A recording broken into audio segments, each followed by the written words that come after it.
लोग आज आए हैं। आज 10 तारीख है। आप लोग सत्संग जो पिछले हुए खुश हैं सब लोग आप? अच्छा।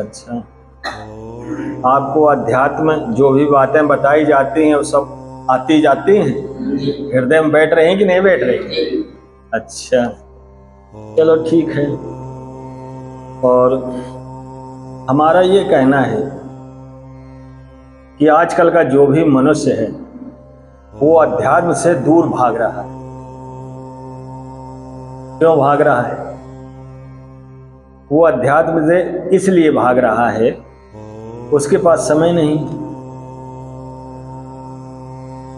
अगर उसको 2 घंटा समय दिया जाए या वो दे, स्वीकार करे, तो उसको आध्यात्मिक जो कथा है या आध्यात्मिक जो शिक्षा है उसको ग्रहण करने में बड़ी आसानी होगी। बशर्ते लौ तो होनी चाहिए, अंदर के एक भाव तो होनी चाहिए। जब आस्था का नाम ही तुम्हारे हृदय में नहीं आएगा तो लौ तो खत्म, बुझी की बुझी है। इसलिए हमारा कहना है कि जितने भी इंसान हैं, अगर उनके अंदर विवेक है, बुद्धि है, अच्छी तरह से तौलने की, तो ब्रह्म को आप पकड़ लें। आप फंसे जितने भी हैं, यानी समाज के प्राणी, जितने भी इंसान हैं, ये सारे के सारे सब देवी देवतन पर पड़े। और देवी देवता कोई भी काम नहीं आएगा,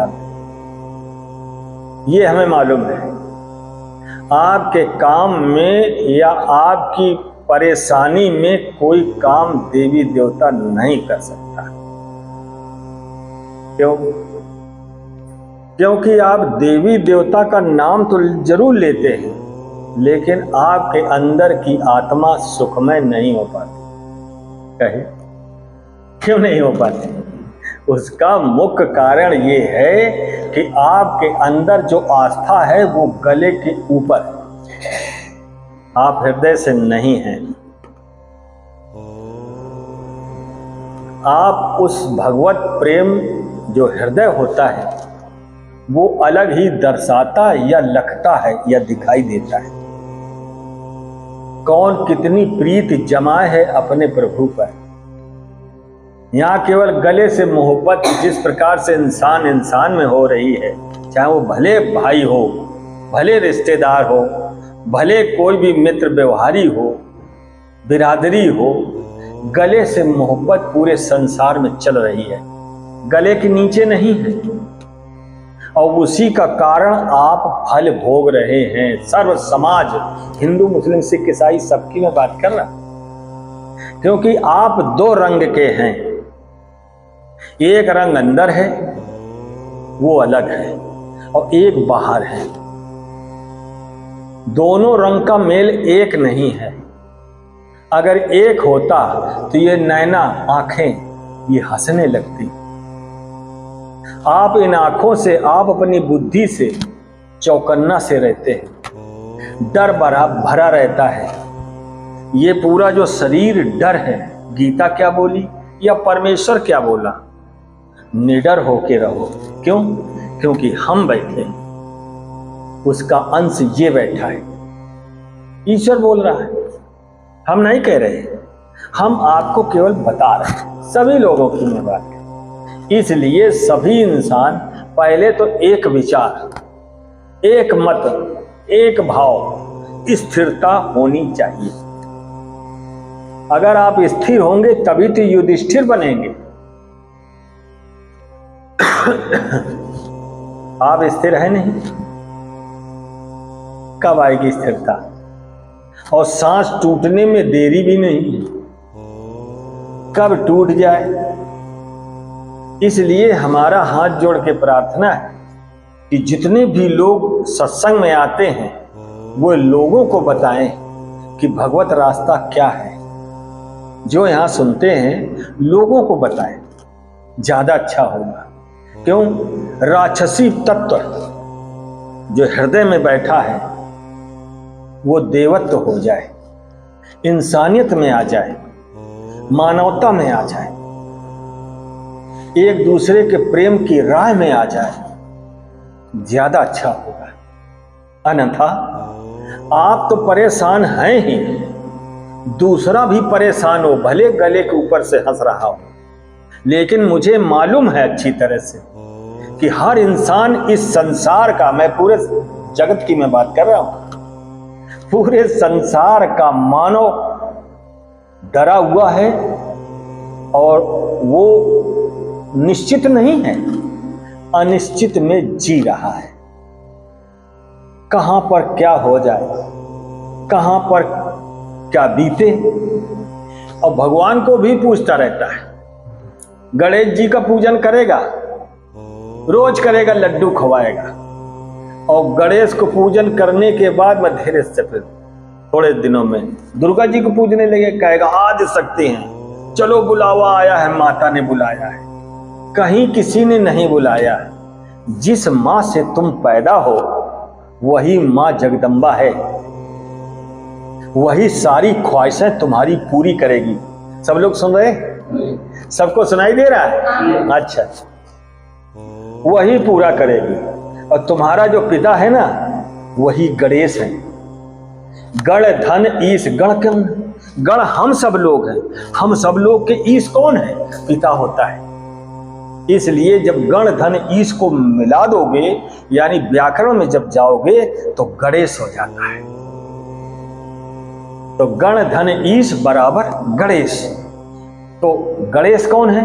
बप्पा। बप्पा मतलब पिता। हम पिछली भाषा को बोल रहे हैं, जो आज से 100, 200, 500 ऐसे अपने हिसाब से जोड़ लेना। पुरानी भाषा के हिसाब से मैं बोल रहा हूं, और आज की भाषा कैसी है अपने हिसाब से जोड़ लो। पुरानी भाषा में आपको आना पड़ेगा, जिस भाषा में हमारी पोथी वेद, शास्त्र, पुराण, रामायण, गीता जो भी कह लो लिखी है पुरानी भाषा में, और आप नई भाषा जोड़ना चाह रहे तो आप गलत हो गए। आप फिर अध्यात्म से अलग हैं। आप अध्यात्म की बातें करते हैं, श्रीमद् भागवत की बातें करते हैं, ढोलक हारमोनिया ले करके वहां पर पहुंच जाते हैं। क्या नाच हो रहा है? हाँ, हमने कहीं कहीं देखा भी है कि लेडीज जेंट्स सब नाचने लगते हैं। अरे भाई, अच्छी तरह से समझ लो, नाचना किसको अच्छा लगता है? हम सब लोगों को अच्छा लगता है। क्या ईश्वर भी कुर्सी में बैठ करके देखता होगा कि बहुत अच्छा नाच नाचे हैं? तुम ही बताओ। ईश्वर नाच को पसंद नहीं करता है। ईश्वर कभी भी ढोलक हारमोनिया को पसंद नहीं करता है। आप भी नहीं पसंद करते, ये मुझे मालूम है। नहीं मालूम तो आप प्रैक्टिकल करके देख लेते हैं। अगर आप प्रभु का ध्यान करने के लिए बैठे एकांत निर्जन स्थान पर, तो हम ढोलक लेके आपके पास पहुंच जाएं, हारमोनिया लेकर ढपर ढपर करने लगे, तो आप मुझको मना कर देंगे कि आप शांत रहें क्योंकि हम ध्यान में बैठे, आप कहेंगे। इसलिए ईश्वर को कोई ढोलक हारमोनिया किसी चीज रचना की जरूरत नहीं है। अपने अंदर स्वाध्याय करने की जरूरत है, अपने चेतन को जगाने की जरूरत है। अगर आपने अपने चेतन को नहीं जगाया तो अच्छी तरह से सोच लो, रामायण की तरफ झांक लो। सोना का मतलब आप चांदी सोना समझे। पूरी लंका सो रही है, ये शरीर को लंका का उलट पुलट सब लंका जाए चौपाई है। ये जब शरीर जलता है तो उल्टा पलटा के जलाया जाता है, यानी खाक किया जाता है। अच्छी तरह सुन लो। तो सोने का मतलब होता है, एक तो नींद होता है और एक सोना होता, बुद्धि सो रही है। तो वो सोने की लंका, ये भी सोने की लंका, इसको कहा गया है। आंखें कितने में बिकेंगी, हमारा लीवर कितने में बिकेगा, हमारा अपने अपने हिसाब से जोड़ लो, किडनी कितने में, ये सारी चीजों को जोड़ोगे सोना हल्का पड़ जाएगा। इस सोने की बात नहीं है, एक सोना है बुद्धि के सवार है। कबीरा सोया, क्या कबीर साहब बोले, कबीरा सोया क्या करे, जाग ना जपे मुरारी, और एक दिना है सोना लंबे पांव पसारी। एक दिन तो सो जाना है लंबे पांव पसार के, यानी मर जाना है। सीधा सीधा कहिए, मर जाना है लंबे पांव पसार के। कबीर साहब बोले, इसलिए उस मालिक के लिए अपने चेतन को जगाइए, अगर नहीं जगा तो आपकी अकाल मौत तो होगी। और फिर उसी पुनरावृत्ति में आ गए, किसमें? 84 के लख में घूम गए। आप उस चीज को समझें कि सत्य क्या है, असत्य क्या है। इस संसार में ढोंगी जाने कितने प्रकार के अपना ढोंग दिखा रहे, पीले कपड़ा पहनकर, सफेद कपड़ा पहन करके, जाने कितने माला ढाला डाल के, जाने कौन कौन क्या ले करके, और अपने हिसाब से सोच लो, जाने क्या क्या कर रहे। कभी भी राम नहीं मिलेंगे। राम जानते हो किसको कहते हैं? अलख निरंजन को। एक राम तो दशरथ का बेटा था, दिखाया गया है। किसने? वाल्मीकि जी ने दिखाया है। एक राम दशरथ का बेटा था, एक राम वो भी था जो जग से न्यारा है।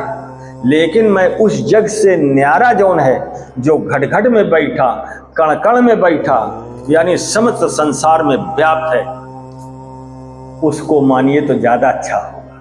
अन्यथा आप लकीर के फकीर बने रहेंगे, अकाल मौत को प्राप्त होंगे, आपकी सदगति नहीं होगी। क्यों? क्योंकि आप लख में, लख का मतलब होता है मरना, खत्म होना, और अलग का मतलब न मरना। ये अलग बैठा है, जो अलग है, दिखाई नहीं, सर्वत्र व्याप्त है, सबका मालिक, दाता, विधाता, स्वामी, जो कुछ कह लो सब कुछ वही है। उसी से हम जिंदा हैं, उसी से हम रह रहे हैं। अन्यथा ये शरीर एक रथ है, इस रथ में रथी ये बैठा है। अगर ये रथी चला गया तो आप आमान्य नहीं होता, अर्थी कह लीजिए, वहां पर रथी जगह पर अर्थी कह। समझ में बात आ रही? बोलो वृंदावन बिहारी लाल की।